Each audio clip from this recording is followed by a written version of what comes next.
दोस्तों सभी लोगों का स्वागत है एक बार फिर से आपके अपने YouTube चैनल स्कोर कैटलिस्ट में। इस सेशन में हम लोग बात करने वाले हैं चैप्टर नंबर 5 अर्थमेटिक प्रोग्रेशंस के इंट्रोडक्शन की।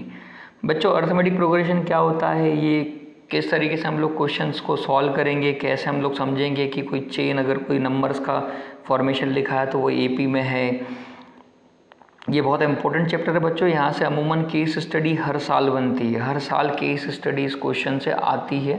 आप प्रीवियस ईयर के क्वेश्चंस को उठा के देखेंगे तो इस चैप्टर से ज़्यादातर आपको केस स्टडीज मिलती है और छोटे नॉर्मल क्वेश्चंस भी 1-1 मार्क के या 1 मार्क के MCQ या 2 मार्क के क्वेश्चन भी मिलते हैं। तो हम लोग AP समझते हैं, बहुत ईजी चैप्टर है। एक बार अगर क्लियर हो गया कि AP क्या होती है then you will be able to understand everything.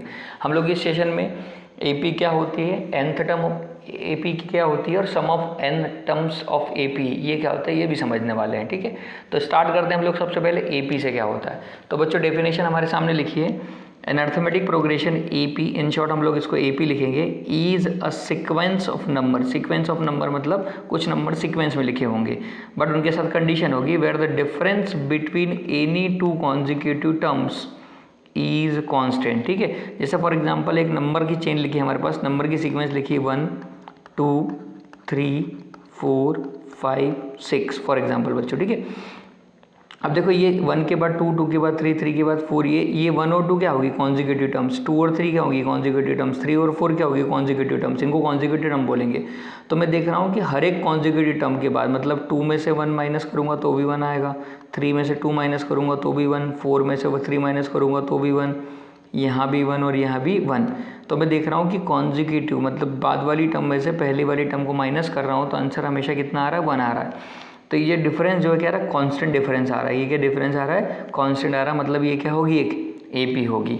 This constant difference is called common difference. ये जो बच्चों 1 है ना जो डिफरेंस सब जगह निकल रहा है इसको हम लोग क्या बोलेंगे कॉमन डिफरेंस, और इसको हम लोग शो करते हैं D से, किससे स्मॉल d से। In simpler terms each number in the sequence is obtained by adding the same fixed value to the previous number. समझना, मेरे पास एक नंबर लिखा है, मान लो मेरे पास 2 नंबर लिखे, एक लिखा है 2 और एक लिखा है 4। अब मैं 4 में 2 ऐड कर दूँ कितना आएगा 6, 6 में 2 ऐड कर दूँ 8, 8 में 2 ऐड कर दूँ 10, 10 में 2 ऐड कर दूँ 12। ठीक है, तब क्या सिचुएशन आ रही, मैंने क्या बोला, इन सिंपल टर्म्स हम बोल सकते हैं each number in the sequence is obtained by adding the same fixed value. ये फिक्स्ड वैल्यू ही हमारी कॉमन डिफरेंस। ठीक है, मैंने सेम फिक्स वैल्यू जो पहली में ऐड करी थी वही दूसरी में ऐड करी, दूसरी में ऐड करी तीसरी, तीसरे से चौथे, चौथे से 5वें नंबर पे। ठीक है, सो यही होगा, प्रीवियस नंबर में ऐड करेंगे, दिस इज कॉल्ड AP। तो अर्थमेटिक प्रोग्रेशन के डिफरेंस आप डेफिनेशन आपके पास 2 तरीके से आप लिख सकते हैं। An arithmetic progression is a sequence of number where the difference between any two consecutive number is constant. अगर एग्जांपल देना हो तो एग्जाम्पल क्या होगा आपका 2, 5, 8, 11, 14 is an arithmetic progression because the difference between consecutive terms is consistently 3। देखो 5 में से 2 माइनस करो कितना आएगा 3, 8 में से 5 माइनस करो 3, 11 में से 8 माइनस करो 3, 11 है, 14 में से 3 माइनस करो 11 माइनस करो 3। ठीक है, तो यहाँ देखो वही लिखा हुआ है ये वाला etcetera. This fixed value 3 is called common difference. ये जो 3 होगा यहाँ पर, जैसे ये इनका डिफरेंस 2 है, यहाँ पर डिफरेंस 1 है, यहाँ पर 3 है, तो ये तीनों टर्म्स हमारे लिए क्या कहलाएगी common difference, that is common difference. उसको हम लोग शो करेंगे किससे करेंगे D से शो करेंगे बच्चों, ये बहुत इंपॉर्टेंट टर्म है। ठीक है, उसके बाद आगे लिखा है the general form of the arithmetic progression is A, A plus D, A plus 2D, A plus 3D। मतलब A, वही सिंपल सी बात है, यह लिखा है जो कि एक फिक्स वैल्यू D, अगर हम लोग पहली टर्म A है इसमें D ऐड कर देंगे पहली टर्म में तो क्या आ जाएगा आपका दूसरी टर्म, इसी टर्म में 2 बार D ऐड कर देंगे तो कितना आ जाएगा, इसमें देखो देखो देखना समझना ना, A प्लस D दूसरी टर्म थी। अब मेरी डेफिनेशन के हिसाब से क्या, मुझे एक फिक्स वैल्यू हर टर्म में ऐड करनी, तो मैंने A में ऐड कर दिया। अब इसमें क्या ऐड करना पड़ेगा मुझे A प्लस D में फिर से D ऐड करना पड़ेगा, तो ये क्या जाएगा D और D कितना हो जाएगा 2D। अगर मैं यहाँ लिखूँगा A प्लस 3D मतलब मेरे पास क्या होगा A प्लस 2D मेरी टर्म थी एक, इसमें मैं वापस से कॉमन डिफरेंस ऐड कर दूंगा D। ठीक है, तो आपको एक फिक्स टर्म ऐड करनी है, 2 यहाँ ऐड करी, यहाँ पर D ऐड करते जा रहे हैं। तो this is the general form of the AP। तो बच्चों हम लोगों को अगर किसी सीक्वेंस में अगर हमको कोई बोले कि AP लिखो, एक क्या लिखो AP लिखो, और हमारे को बोल दे, हम लोगों को बोल दे जैसे कि आपके पास जो पहली टर्म है जिसको हम लोग A या A1 बोलते हैं, ये मान लो 4 है और आपका कॉमन डिफरेंस उसने बोल दिया 3, तो हम लोग AP कैसे लिखेंगे, पहली टर्म हमेशा A ही रहेगी, दूसरी टर्म क्या होगी 4 + 3, तीसरी टर्म रहेगी 4 + 3, ये तो दूसरी टर्म, और इसमें +3 करना पड़ेगा। ठीक है, तो हमारे पास AP जो जनरल बनेगी वो बनेगी 4 + 7 + 10, 10 में 3 ऐड करेंगे तो 13, फिर 7 16, ठीक है, इस तरीके फिर 19, इस तरीके से आपकी AP फॉर्म हो जाएगी बच्चों। तो AP फॉर्म करने के लिए इसेंशियली मुझे क्या चाहिए, एक तो A चाहिए होगा और दूसरा क्या चाहिए होगा, D। अगर A और D मेरे पास दोनों अवेलेबल है तो मैं कोई सी भी AP फॉर्म कर सकता हूँ।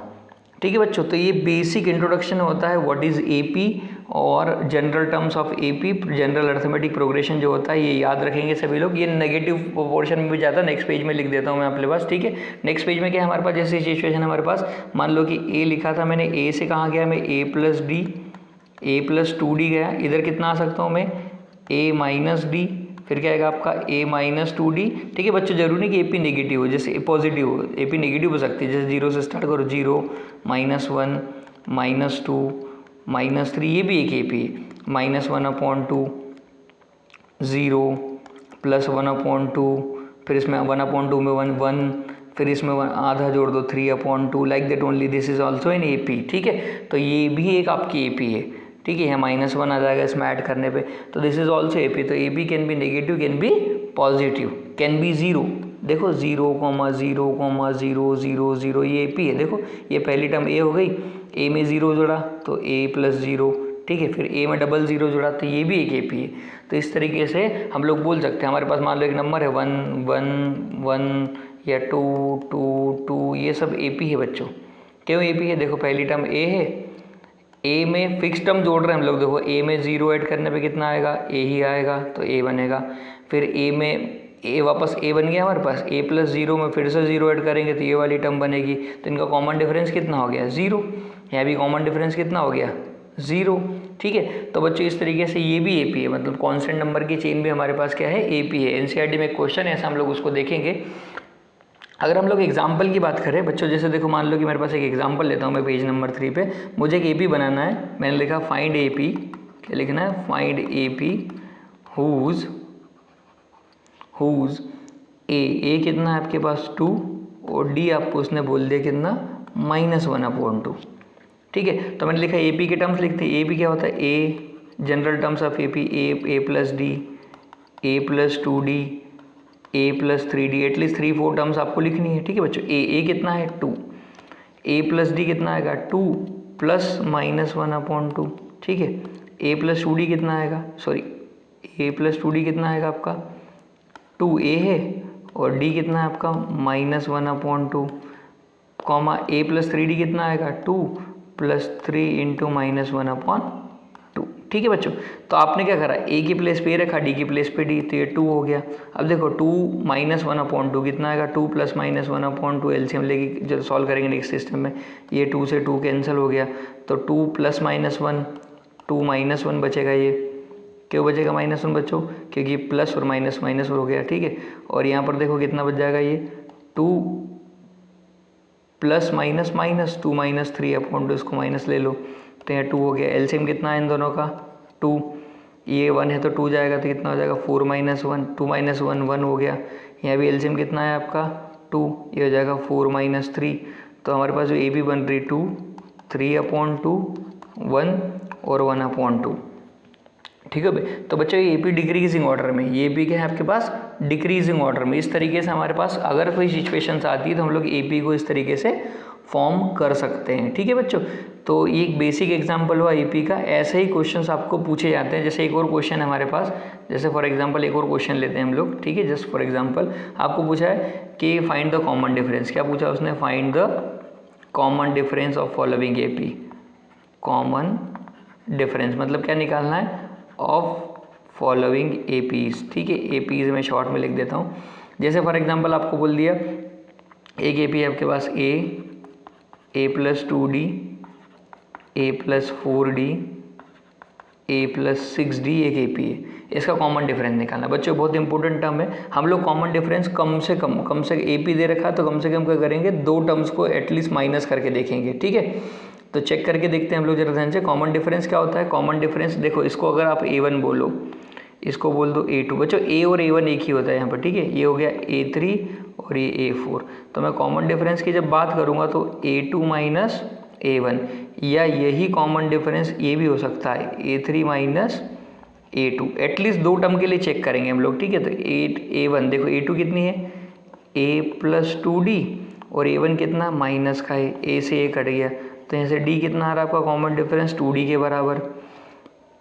एक इजी एग्जांपल और लूँगा मैं, ये देखो D है, यहाँ पर A3 कितना है A plus 4D minus A2 कितना, देखो यहाँ ध्यान रखना ये बाइनोमियल है, तो मुझे क्या लगाना पड़ा यहाँ पर माइनस लगाना पड़ा।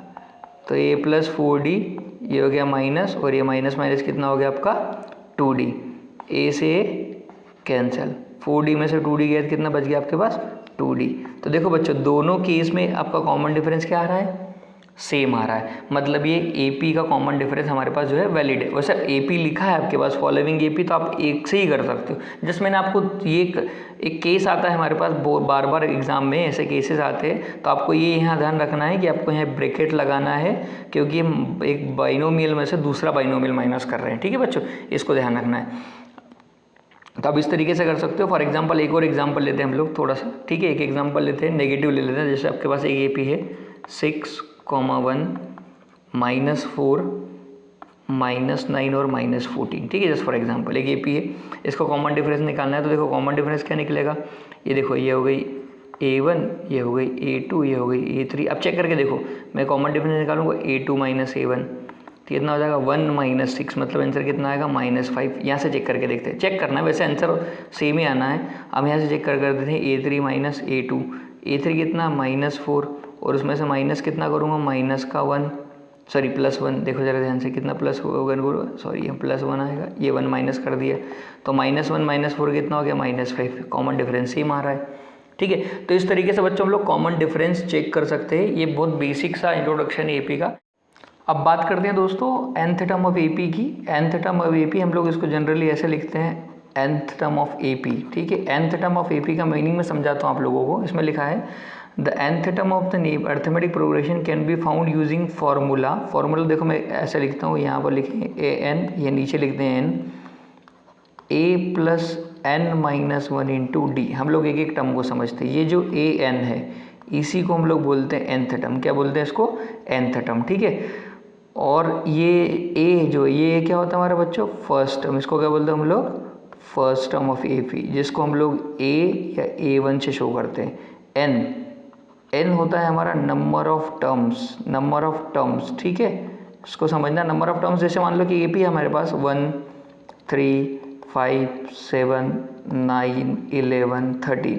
तो बच्चों इसमें देखो जरा ध्यान से रखना, ये जो 1 होगा दिस इज कॉल्ड A या A1, ठीक है। A क्या होगा A1, ये 1 होगा। D कितना होगा यहाँ पर, D होगा आपका 3 - 1 = 2 हो गया। N कितना होगा, काउंट करो 1 2 3 4 5 6 7, तो 7 टर्म्स हो गई। और AN कितना होगा, AN होगा हमारी आखिरी टर्म। AN हमारी कितना है, ये 13 है। तो इस तरीके से हम लोग किसी भी AP में इन चीज़ों को आइडेंटिफाई कर सकते हैं, इन टर्म्स को आइडेंटिफाई कर सकते हैं, ठीक है। तो यहाँ पर लिखा वही सब चीज़ें हैं, देखो क्या लिखा है, D is the common difference, N is the term number, ठीक है। टर्म नंबर मतलब बच्चों अब देखो यहाँ पर बेसिक समझते हैं हम लोग, बेसिक समझते हैं कितने अननोन से, देखो 1 2 3 और 4, ठीक है। अब बेसिकली क्या होगा, ज़्यादा से ज़्यादा क्या कर सकता है वो, 2 अननोन दे सकता है, 2 इक्वेशन बनाने को 2 अननोन। बट बेसिक क्वेश्चंस में हमारे पास क्या होता है, इन चारों अननोन में से एक अननोन गायब कर देगा। कभी nth टर्म गायब कर देगा, कभी A गायब कर देगा, कभी N गायब कर देगा, कभी D गायब कर देगा। तो हम लोग ये क्वेश्चन, इस पर बेस क्वेश्चन देखेंगे हम लोग। जब क्वेश्चन देखेंगे तो आपको क्लियर आइडिया होगा कि कैसे क्वेश्चन एग्जाम में पूछे जा सकते हैं हम लोगों को, ठीक है बच्चों।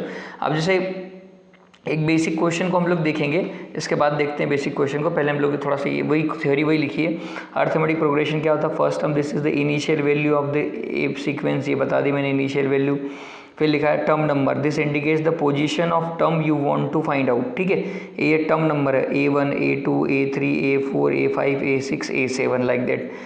nth term, this is the value of the term at the nth position in the sequence. nth position मतलब लास्ट पोजीशन, इसको हम जनरली कभी L से भी शो करते हैं, ठीक है, सॉरी लास्ट टर्म भी बोल सकते हो, या फिर आप कभी कभार आप देखो TN भी लिखा आता है, AN की जगह TN भी है, तो nth टर्म ऐसे भी शो कर सकते हैं। जनरली हम लोग इसको A से शो करने वाले, ठीक है। यहाँ पर एक एग्जाम्पल लेता हूँ मैं आपको, एक एग्जाम्पल से nth टर्म बहुत इजीली क्लियर होने वाला है आप लोगों को।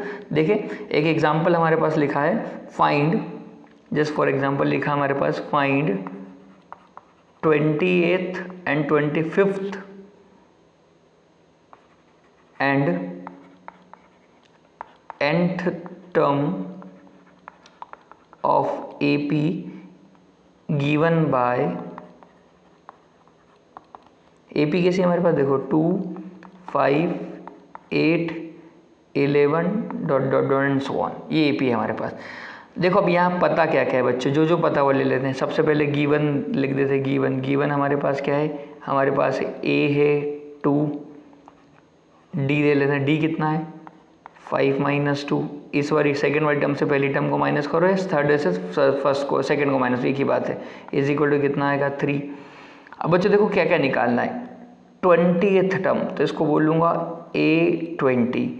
अब A20 निकालना है मुझे एक तो, और एक निकालना है A25 निकालना है, और एक AN निकालना है। ये तीनों टर्म्स मुझे निकाल लिए। बच्चों देखो A20 अगर लिखने की कोशिश करो, इसको एक बार लिख रहा हूँ, आपको हमेशा याद रखना A20 कैसे लिखेंगे। यहाँ 20 क्या है, व्हाट इज 20, 20 है आपका N, 20th इस AP को लिखेंगे, लिखते जा रहे 1 2 3 4 5 6 7, यहाँ पर 20वें नंबर पे कौन सी टर्म आएगी, 20th नंबर पे कौन सी टर्म आएगी, उसी को हम लोग A20 बोलेंगे।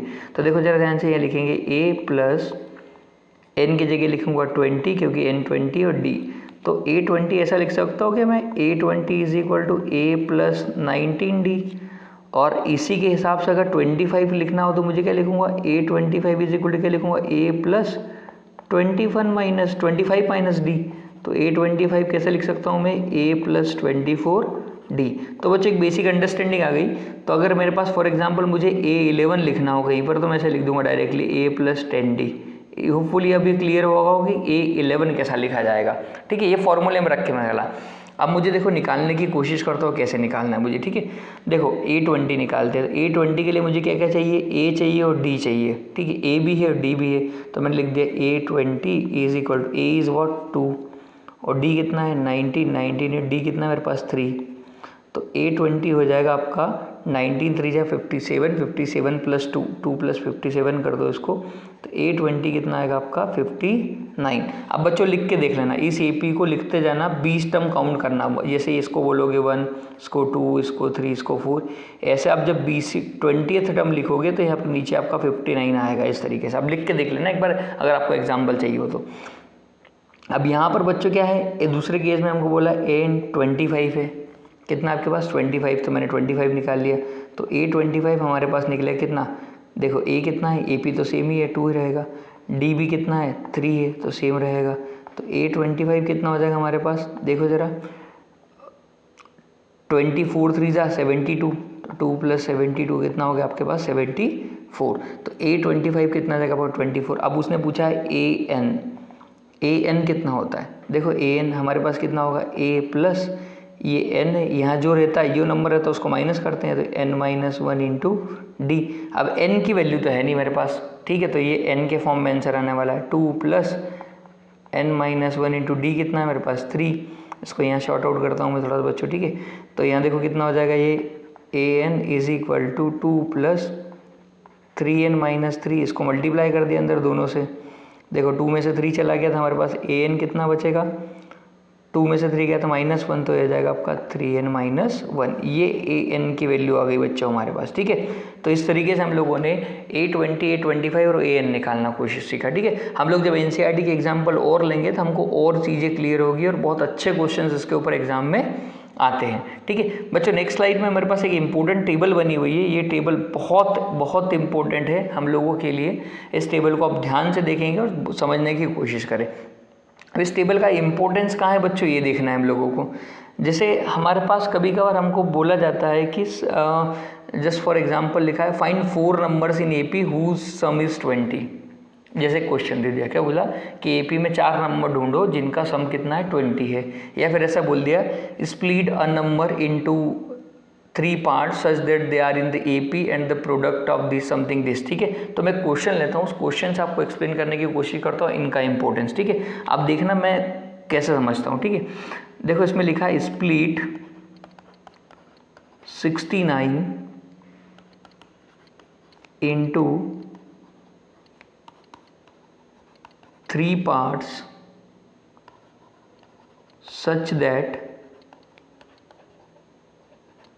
they are in AP and the product of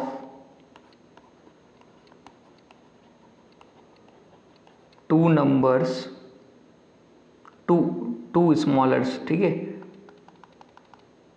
product of 2 smaller parts, छोटे वाले 2 छोटे पार्ट्स का स्मॉलर पार्ट्स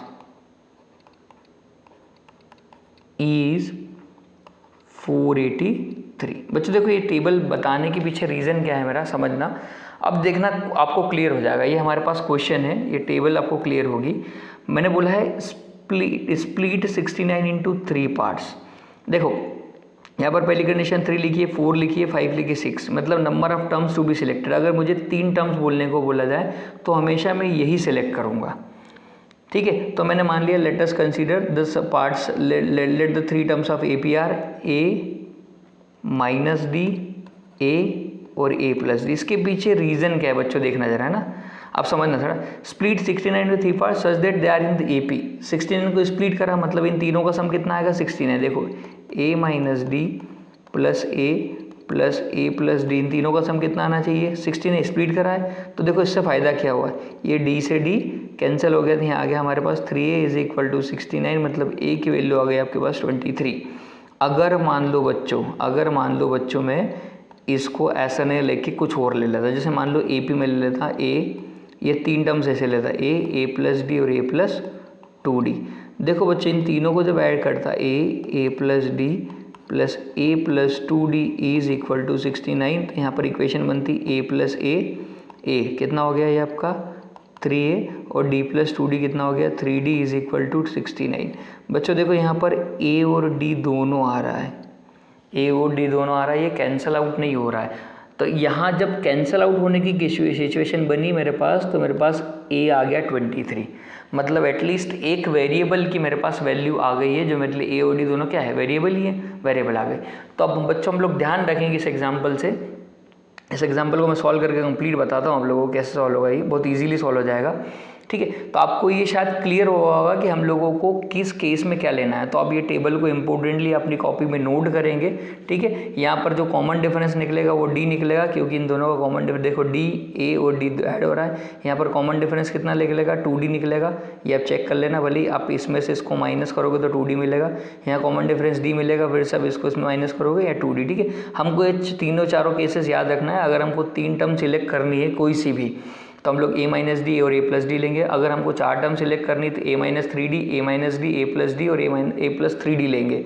ऐसे ही 5 टर्म सिलेक्ट करनी है तो a minus 2d, a minus D, a plus D और a प्लस 2d ही लेंगे। इसके अलावा टर्म्स को सिलेक्ट नहीं करेंगे, हम कॉम्प्लिकेशंस बढ़ा देंगे अगर हम लोग ऐसे सॉल्यूशन लेते हैं तो। ठीक है बच्चों, तो अब हमारे पास सिचुएशन क्या है, देखो नेक्स्ट कंडीशन हमारे लिखा है the product of 2 smaller parts. ठीक है, स्मॉलर पार्ट्स क्या होंगे, देखो बच्चों इन तीनों में सबसे बड़ा कौन होगा, ये होगा, क्योंकि देखो इसमें से a में से कुछ माइनस हो रहा है मतलब ये छोटा है, या अकेला a है और इसमें कुछ a ऐड हो रहा है। ठीक है, तो मैं नेक्स्ट सिस्टम में लिख रहा हूँ कि स्मॉलर, देखो एक तो स्मॉलर क्या लिखा है, the product of 2 smaller part is 483। Next page पे लिखते हैं हम लोग, तो हमारे जो स्मॉलर पार्ट्स है वो क्या है आपके पास, एक तो है a माइनस डी और उसके साथ उसका a के साथ मल्टीप्लाई 483। देखो फिर से लिख देता हूँ, यहाँ पर a हमारे पास आया 23, AP के जो नंबर लिए हम लोगों ने a माइनस डी, a और a प्लस डी लिए, इसमें सबसे छोटा ये, फिर उससे छोटा ये, फिर उससे बड़ा ये थोड़ा सा और उससे बड़ा ये, क्योंकि ये a में से कम हो रहा है, ये a है और ये में ऐड हो रहा है कुछ। ठीक है, अब देखो यहाँ फ़ायदा क्या है, ए की वैल्यू रख दो, कितना हो जाएगा आपके पास, देखो 23 minus D into 23 is equal to 483। ये 23 डी मल्टीप्लाई में इधर आके क्या कर देगा डिवाइड में, तो ये जाएगा 483 डिवाइडेड बाय 23, डिवाइड कर दो इसको, 21 2 ज़ा 46 बचा 2, तो कितना हो गया 23, 23 1 23। ठीक है, तो अब ये क्या करो, ये आपके पास फाइनली ये आ गया। ठीक है, इस डी को इधर ले जाओ, इसको इधर ले आओ, तो 23 माइनस 21 हो जाएगा, माइनस का डी प्लस का डी हो जाएगा, तो 2 इज इक्वल टू 2। डी की वैल्यू कितनी आ गई आपके पास, 2 आ गई। अब उसने बोला कि नंबर्स क्या होंगे, तो एक पहला नंबर हमारा था a माइनस डी, ए कितना आया 23, डी कितना आया 2, तो पहला नंबर आ गया 21। दूसरा a ही था हमारा नंबर, तो 23 आएगा। तीसरा नंबर हमारा था a प्लस डी, तो ये कितना आ जाएगा 23 प्लस 2, मतलब तीसरा नंबर आ गया 25। तो ये हमारे क्या हो गए रिस्पेक्टिव तीनों नंबर्स हो गए बच्चों, इजीली निकल गए। ठीक है, तो मैं फिर से एक बार आपको क्लियर कर दूं, आपको इस टेबल में ये जो नंबर्स हैं आपको ये बहुत अच्छे से सिलेक्ट किए टर्म्स आपको लेते आना चाहिए। अगर 3 टर्म्स का बोला है तो हम लोग a minus D, A plus A और a प्लस डी ही लेंगे। ठीक है बच्चों, तो ये बहुत इंपॉर्टेंट टेबल है आप लोगों के लिए, आप प्लीज़ इसको अच्छे से रीड करें और अपनी कॉपी में ज़रूर नोट करें। इसके बाद बच्चों हम लोग देखने वाले हैं SN। बच्चों अब बात करते हैं SN की। SN मतलब क्या होता है आपका, सम ऑफ फर्स्ट n टर्म्स। समझो बच्चों, n टर्म्स मतलब देखो n क्या होता है यहाँ पर, n क्या होता है नंबर ऑफ टर्म्स, n क्या होता है नंबर ऑफ टर्म्स। ठीक है, तो मतलब अभी तक हम लोगों ने AP में क्या क्या सीखा, हम लोगों ने nth टर्म निकालना सीखा, उसका फर्स्ट टर्म निकालना सीखा, उसमें कितनी टर्म्स होगी जो कि n निकालना, नंबर ऑफ टर्म्स सीखा, उसके बाद उसमें कॉमन डिफरेंस क्या होगा वो सीखा।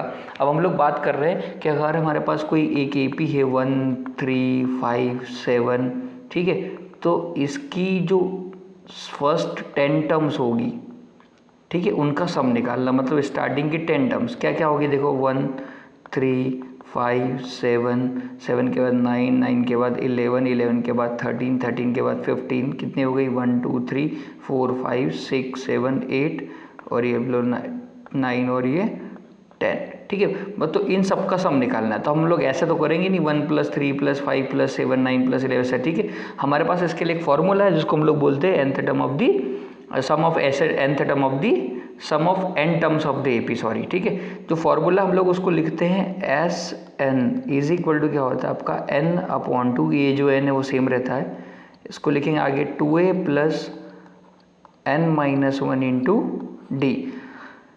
S होता है सम ऑफ n टर्म्स, ये लिखा है हमारे पास, n नंबर ऑफ टर्म्स लिखा है मैंने, a फर्स्ट टर्म, n फिर से नंबर ऑफ टर्म्स और d कॉमन डिफरेंस। ठीक है बच्चों, इस फॉर्मूले को थोड़ा सा ब्रेक करता हूँ मैं, देखो SN is equal to n/2, इस 2a को लिखता हूँ मैं a + a और बाकी n-1 into D as it is.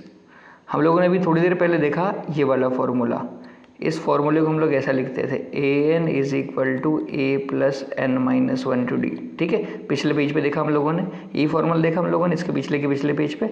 तो यहाँ पर अगर मैं इसको रिप्लेस कर दूँ तो SN कितना हो जाएगा मेरा n/2 a + an। ये कब यूज़ करेंगे फॉर्मूला एक ही है, इसको रिप्लेस करके मैंने टर्म चेंज करी। जो अगर हम लोगों को यदि AP के लास्ट टर्म पता हो, nth टर्म पता हो तो भी यूज़ करते। कभी कभार बच्चों an को आप लोग l से भी रिप्रेजेंट करता हुआ देखोगे कहीं पर, तो SN को हम लोग ऐसा भी लिख सकते हैं n/2 a + l। ठीक है, यहाँ पर जो l लिखा है, ठीक है, तो मैं एक्सप्लेन कर देता हूँ सब चीज़ों को, होपफुली ये आपको कंडीशन समझ में आई होगी, बहुत इजी कंडीशन है। यहाँ पर देखिए फॉर्मूला लिखा है, formula is equal to n/2 2a + n, where a is the first term, d is the common difference, n is the number of terms, alternatively if the last term l, ये l लिखा है, is known as the formula can be simplified is equal to this, ये हम लोगों ने जो लिखा है। ठीक है, ये वाला formula SN represent the sum of n terms, first n terms of arithmetic progression, denotes the total number of n, जो है क्या डिनोट करती है total number of terms in the sequence, a represent the first term, d common difference, L represent the last term of the arithmetic progression. मैं आपको एक question से समझाता हूँ कि इस तरीके से हम इस SN कैसे निकालेंगे। ठीक है, जस्ट फॉर एग्जांपल मेरे पास लिखा है find the sum of, just मैं लिख रहा हूँ यहाँ पर फाइंड द सम ऑफ, ये हमारे पास क्वेश्चन लिखा है, जस्ट फॉर एग्जांपल लिखा है 2 + 4 + 6 + 8 टिल कितना टिल कितनी 50 टर्म्स तक। तो हमको इसकी 50 टर्म्स का सम निकालना है। इस AP है, दिख रहा है 2 4 6 8 प्लस में लिख दिया, कोई फ़र्क नहीं पड़ता। इसकी 50 टर्म्स का सम निकालना है। तो बच्चों यहाँ से ये जो 50 होगा ना, this will be equal to n कितना हो जाएगा 50। आपको ये आइडेंटिफाई करना है, बहुत ज़रूरी आपके लिए आइडेंटिफाई करना है कि a क्या होगा, n क्या होगा, d क्या होगा। यहाँ पर a कितना होगा आपका 2, d कितना होगा 4 - 2 मतलब कितना होगा 2। ठीक है, अब फॉर्मूला लगाते हैं। फॉर्मूला सम निकालना है तो Sn का फॉर्मूला लगेगा। Sn इज इक्वल टू कितना होता है n/2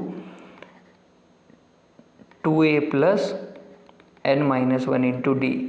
दूसरे दो फॉर्मूले क्यों नहीं लगाएंगे, एक फॉर्मूला जो हमारे पास an वाला है वो क्यों नहीं लगाएंगे, क्योंकि मुझे nth टर्म नहीं पता है, मुझे 50वीं टर्म नहीं पता है कौन सी होगी। अगर वो पता होती तो मैं लगा देता। ठीक है, अब देखो s क्या निकालना है, s 50 क्यों निकालना है, n 50 n/2 मतलब 50/2 2 इंटू a कितना है मेरे पास 2 प्लस n कितना है 50 -1 d कितना है, ये भी कितना है आपके पास 2। शॉर्ट आउट करेंगे तो ये कट के कितना हो जाएगा आपका 25, ये कट के 25 हो गया तो 25 इंटू ये कितना आ जाएगा 4 प्लस 49 इंटू 2। तो Sn इज इक्वल टू कितना आएगा आपका 25, ये हो जाएगा देखो 4 प्लस 49 2 98। तो हमारे पास यहाँ लिख रहा हूँ मैं Sn इज इक्वल टू कितना आ गया 25 इंटू 102। ठीक है बच्चों, अब ये ध्यान रखना आप लोग, यहाँ इस चैप्टर में कैलकुलेशन वाला पार्ट बहुत आने वाला है। ठीक है, तो हमारे पास अगर हम लोग 25 इंटू 102 करते हैं, ठीक है 25 इंटू 102 तो will get Sn is equal to 2550। ठीक है, इस तरीके से बच्चों हमारे पास ये क्वेश्चंस कंप्लीट होते हैं। इस तरीके से हमारे पास ये सिचुएशन आएगी और ऐसे ही क्वेश्चंस आपको बहुत सारे मिलने वाले हैं NCERT की एक्सरसाइज में। ये बहुत इंपॉर्टेंट टॉपिक है। तो हम लोगों ने अभी आज इस वीडियो में क्या क्या देखा बच्चों, how to form the AP। अगर AP पता करना है तो AP बनानी है तो उसका फर्स्ट टर्म A और उसका कॉमन डिफरेंस D पता होना चाहिए। How to find nth term of AP, ये भी देखा हम लोगों ने। How to find the sum of first n terms of AP, ये तीनों टॉपिक है। हमारी पहली एक्सरसाइज इस पे बेस्ड है AP बनाने पे, दूसरी एक्सरसाइज है nth टर्म पे और थर्ड एक्सरसाइज है सम ऑफ n टर्म्स पे। तो इस तरीके से बच्चों ये इंट्रोडक्शन का पार्ट पूरा कंप्लीट होता है। मैंने एक टेबल भी दिखाई जो कि बहुत इंपॉर्टेंट थी, कुछ एग्जांपल्स लिए, कुछ आपको गलतियां बताई, हम जो एग्ज़ाम में गलतियां कर देते हैं। होपफुली आपको तरीका समझ में आया होगा वीडियो बनाने का, आपको बहुत डिटेल में चीज़ें समझ में आई होगी। सो प्लीज़ चैनल को लाइक करें, सब्सक्राइब करें, अपने दोस्तों के साथ शेयर करें।